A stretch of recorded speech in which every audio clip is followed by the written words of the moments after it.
Ассаламағалейкум құрметті көрермендер. Егерде сіздер көліктеріңізге сапалы чехолдар мен поликтар іздесеңіздер, автоательеге келіңіздер. Біздің адрес Шұбаркөл 234. Осындар бәле болды қазір бар ғой. Жассың, бытшысыңдар ғой қазір. Бүкірейіп қалған ғой бәрі. Сот шықпайды, бүкірейіп қалады кезінде.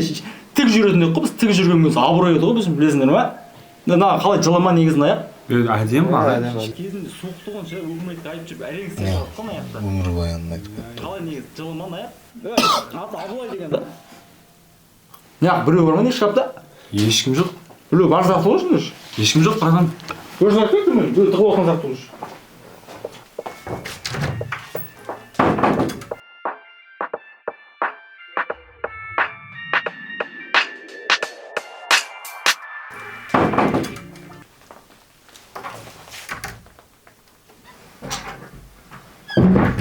Киімдерін жинап жүрсіңдер ше, шашып жатыр ішінде.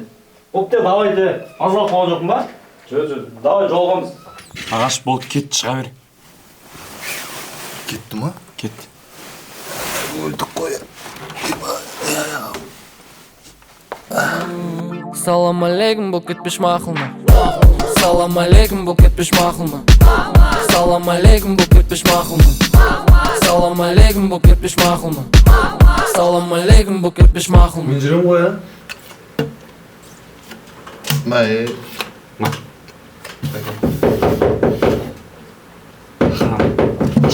Жина. Ағаш шкафта.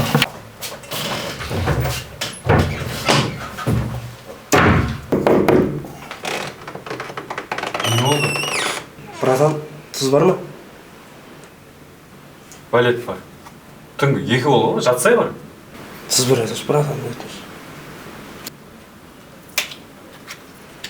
Братан, тамақ озан түзеді ғой. Ағаш шыға бер, охрана емес екен ғой. Көрші бала екен.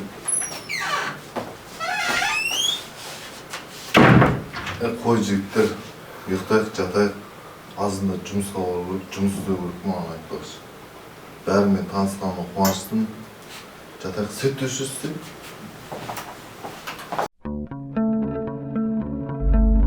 Негізі асықсаң жүре берсең болады.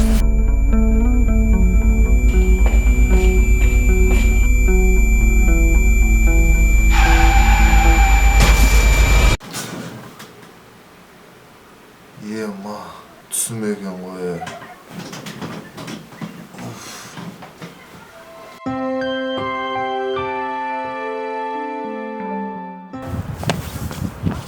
Неғып кірпіш зауыттың басы құсып қиындау боласың сен? Бизнесмен сияқты киініп аламын ғой. Ой, қандай бизнес ол? Бизнес ашайын деп жатырмын ғой. Бір жестко план бар менде ше. В общем, бір офис жалдаймыз ғой. 50 бала сиятында офис жалдап, 50 бала тарттырамыз, короче.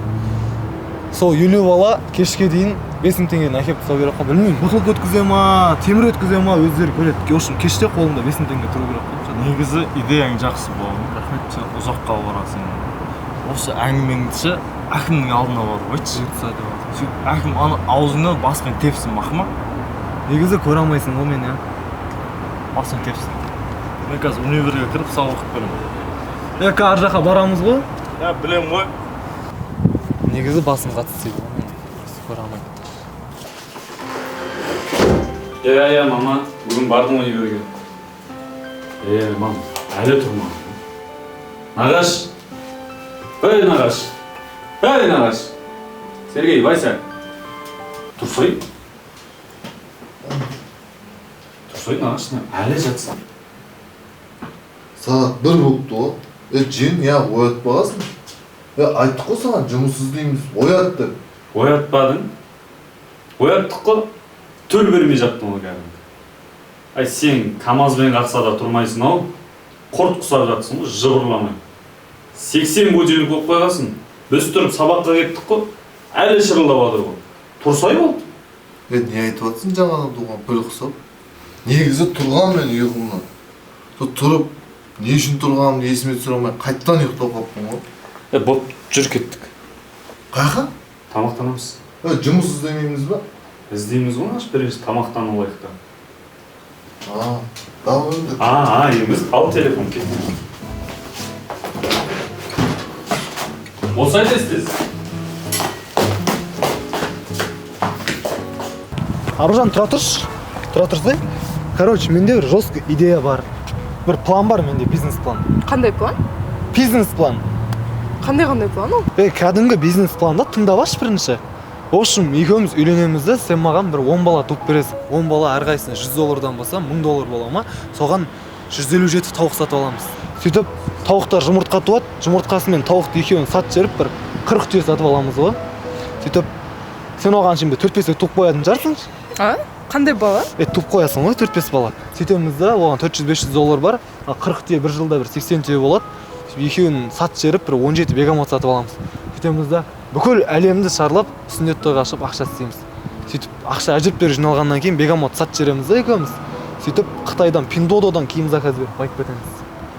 Жалпы Райым, болашақта жұмыс жасап ақша табуға желание бар ма сенде? И потом неге ішін бәрін сен зоопарк қылып жүрдің? Сен уже сөз қайтарып отырсың ғой, Бол, ажырасамыз. Звондап мазамды алмай-ақ қойдың. Бека, маған жұмыс табу керек. Көмектесетін жарсың маған? Болды, нағаш көмектесеміз ғой. Всегда бол. Мынаны есептесе алайық. Вообще қанша болды? Вообще шыны ма? Айтып өтпеші, братан.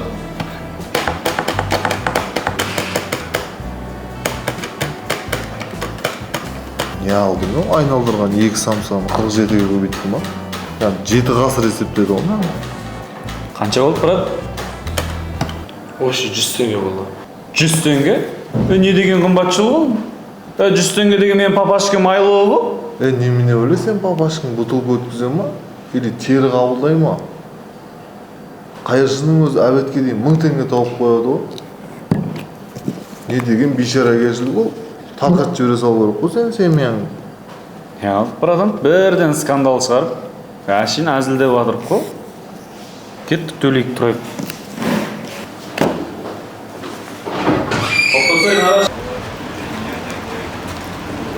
Бала күтуші няня керек, айлығы жақсы. Так, 8705 702 1197. 1197. Бай әйел сияқты. Şimdi bağırda söyledim. Ayak астына қаржы өтіп кетті соны. Алло, саламатсыз ба? Алло, Бала күтуші няня керек деген екенсіздер. ойбай, сен ба няня болады? Иә, мен ғой, балаңызға 3 мезгіл жем шөбін берсем болды емес па? Не сен шопансың ба, зең қойғасың ба? Жем шөбім деп қояды ғой, мал. Бұзың тентегімен ғой, бала қараудың оқуы жоқ шығар. Өшіріп қойды ма? Өшіріп қойды. Арсен! Арсен! Неғып отырсың, мына жақта күтіп отырмын ғой сен сыртта. Неғып күтіп отырсың? Айттым ғой жаңа.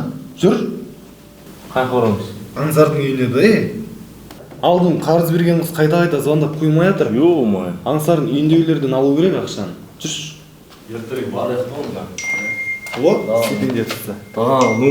25 мың теңге кредитке ұстап қалды. 15 мың редке ұстап қалды. Бәрекелді. 2 мың теңге годовое обслуживание. 500 теңгені садақаға саласың. Не қалысын ба?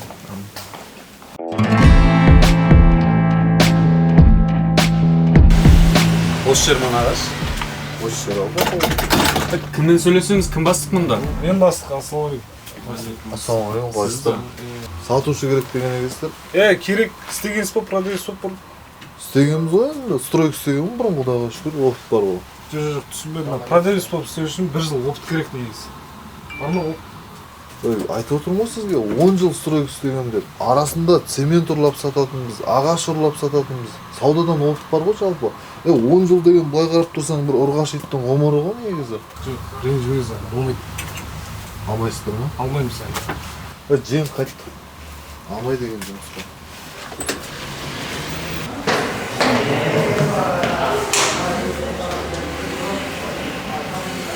Пошло жүрді ма?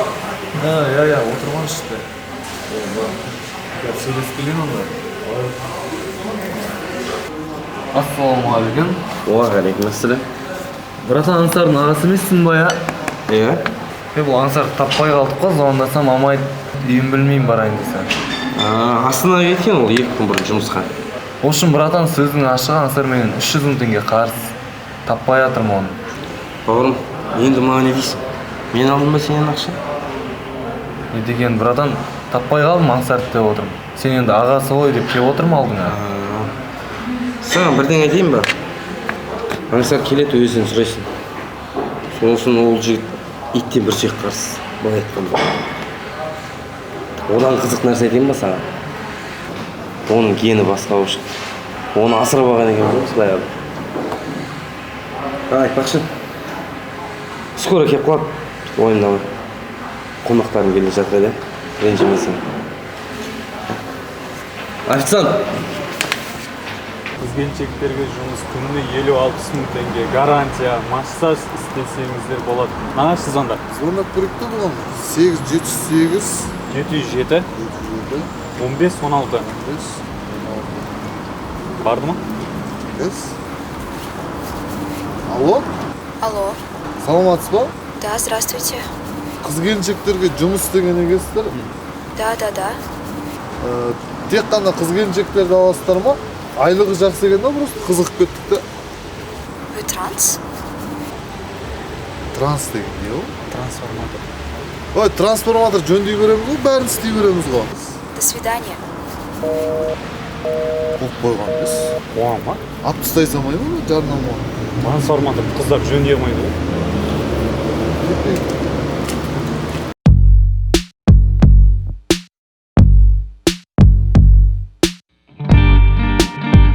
Әпсе, телефон сатпайсыз ба? Жақсы. Я сатпайды бұлар телефон. Сатса болады ғой, телефон сатып жіберетін нәрсе ғой. Есі құсы жидей береді бұларды. Сол ғой. Я бұлар бұндай болды. Түн суық кетті ғой, кәдімгідей сауда болмай. Ай, Жігіттер телефон алмайсыңдар ма? Ассалаумағалейкум. Братан, қалайсыздар? Шүкір. Ош дейсің ба? Я вообще братан. Қаласың көстің ба? Телефон сатпайсыз ба? Сатамын ғой. На, братан, на, братан. Кім біз? Не телефон бұл? 11 ғой. 11?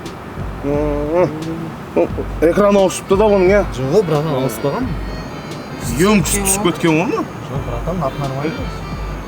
Вообще ешнәрсе болмайды. 500-ге бер, 500 теңгеге. Қой, братан, мен темірге өткізсем 750 теңге болады ғой. 500 зор баға ғой, інім. Жоқ, братан, қоя бер. Ойнамайды. 10 мың теңгеге бер. 10 мыңға. Братан, қоя. 10 мыңға зор баға ғой. Братан, сатпаймын. Берекесін берсін, 10 мыңға бер. Жоқ, братан, рахмет, сатпаймын. 15 мыңға бер. Братан, жақсы найда, братан. Бағасын жерге ұрып жүргені шеш. Постоянно осындай телефон ап сататындар. Бұдан ломбард тұрыс. Қалайсыңдар, амансыңдар ма? Айта беріңдер, не мәселемен жүрсіңдер? Жарнама бойынша келіп тұрған еді. Мектепке дене шынықтыру пәнін мұғалім керек деген екенсіз. Иә, керек қой. Керек қой. Дипломың бар ма? Сіздер дипломмен аласыздар ма жұмысқа? Иә да. Енді осындай жерде жұмыс істеп көрген шығарсың? Енді бұндай жерде жұмыс істеп көрмегенмін енді, бірақ Құдайға шүкір бұрын стройка істегенмін. Бауырым, сен мазақ қылып тұрсың ба адамды? Енді сен дипломсыз алуың керек па сонда? Ата-анаңның ақшасының сор болып жүрген біреусің да? Ағайын туыс бауырың арасында да абыройың жоқ шығар, е? Братан, попроще сөйле. Біле білсең, мен ағайын туысым да жоқ. Тіпті әке-шешем де жоқ. Сол бетіме басу керек па? Ұялмайсың ба, братан, адам көңіліне тиіп. Өзім көтерілейін, өсейін деп жүрген баламын мен. Бауырым, айтпайсыңдар ма оны? Қатты кесекесін. Білген жоқпын ғой жігіттері.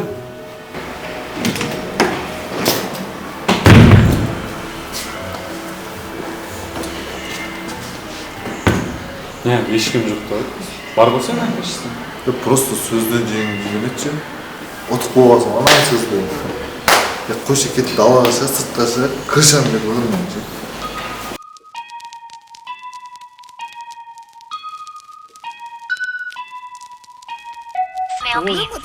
Проблема? Я проблема.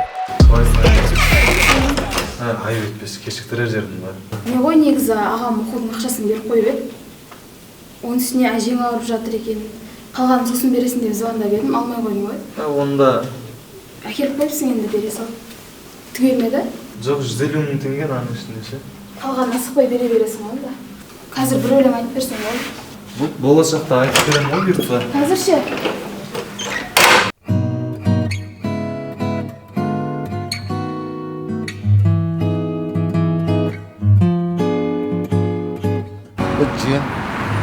Ешқандай жер жұмыс қалмай қойды ғой мен.